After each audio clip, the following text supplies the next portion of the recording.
తాజా 30 కాటమరాయుడు టీజర్ రికార్డులను ఎంజాయ్ చేస్తున్న పవన్ కళ్యాణ్ ఇప్పుడు షూటింగ్కి విరామం ప్రకటించారు. ఆయన అమెరికా వెళ్లారు. ఫిబ్రవరి 11, 12 తేదీల్లో హార్వర్డ్ యూనివర్సిటీలో జరగనున్న 14వ ఇండియా కాన్ఫరెన్స్ సదస్సులో పవన్ ప్రసంగించనున్నారు. హార్వర్డ్ యూనివర్సిటీ విద్యార్థులు నిర్వహిస్తున్న ఈ సదస్సుకు పవన్ ను ప్రత్యేకంగా ఆహ్వానించారు. అమెరికాలోని భారతీయ యువతలో స్ఫూర్తి నింపేలా పవన్ ప్రసంగం ఉంటుందని భావిస్తున్నారు. వచ్చే ఎన్నికల్లో పవన్ పార్టీ జనసేన ఎన్నికల బరిలో దిగనుంది. దానికి ముందస్తు చర్యల భాగంగా ప్రపంచవ్యాప్తంగా ఉన్న తెలుగువారి మద్దతు కూడగట్టే పనిలో పవన్ కళ్యాణ్ ఉన్నారు. ఆ క్రమంలో భాగంగానే ఆయన హార్వర్డ్ యూనివర్సిటీ నుంచి వచ్చిన ఆహ్వానాన్ని స్వాగతించారు. ఆయన అమెరికా వెళ్లేందుకు ఎయిర్పోర్ట్ లో ఉన్న ఫోటోలను సెల్ ఫోన్ లో తీసి సోషల్ మీడియాలో షేర్ చేశారు. పవన్ రాక సందర్భంగా అమెరికాలో పెద్ద ర్యాలీ తీసేందుకు ఆయన అభిమానులు ఏర్పాట్లు చేస్తున్నారని సమాచారం. పవన్ కళ్యాణ్ తో పాటు మాధవన్, ఫ్యాషన్ డిజైనర్ మనీష్ మల్హోత్రాలు కూడా హార్వర్డ్ యూనివర్సిటీ ఇండియా కాన్ఫరెన్స్ లో ప్రసంగిస్తారని తెలుస్తోంది.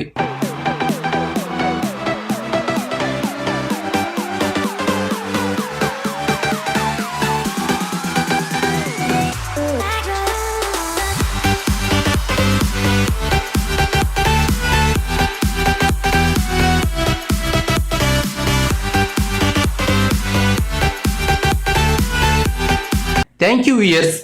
ఈ వీడియో మీకు నచ్చితే లైక్ బటన్ టచ్ చేయండి. తాజా 30 ఛానల్కు సబ్స్క్రైబ్ చేయండి. మీ మిత్రులకు షేర్ చేయండి.